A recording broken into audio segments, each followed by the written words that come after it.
Salom, Akmilk fermalaridagi sigirlarning sharoitlarini yaqindan bilish uchun qishloqqa yo'l oldim. Shaxsan sigirlardan so'rab bilamiz. Mana yetib ham keldim. Bu yer menga juda ham yoqdi. Go'zalligiga bir qarang. Qani endi sigirlar bilan suhbat quramiz. Salom xonim. Aytingchi, necha yildan beri Akmilk fermasida yashaysiz? Akmilk fermasida bolaligimdan beri yashayman. Sharoitlari yaxshimi? Ko'rib turibsiz, jannat makon yaylovlarda har kuni sayr qilamiz. Xavfsizlik masalasi qanday? Shuncha yildan beri hech qachon xavf xatar sezmaganmiz, doim xotirjam o'tlaymiz. Kuniga necha kilo kunjara beriladi? Kuniga 8 kilo kunjara beriladi.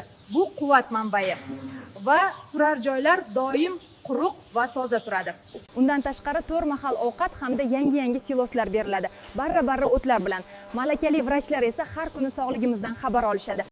Sut berish paytingizda og'riqlar bo'ladimi? Yo'q, og'riq bo'lmagan va hech bir sherigim og'riqdan shikoyat qilmagan. Aksincha, bu jarayon bizni og'riqlardan va noqulayliklardan xalos etib, yengillik beradi. Mana intervyumiz ham o'z nihoyasiga yetdi. Biz shaxsan sigirlarning o'zlaridan Akmilk fermasidagi sharoitlarini bilib oldik. Hammasi havas qilgudek. Sizga ham shunday toza va sof havoda tabiiy yashayotgan sigirlardan 100% sifatli sut mahsulotlari kerak bo'lsa, ushbu raqamlarga qo'ng'iroq qiling.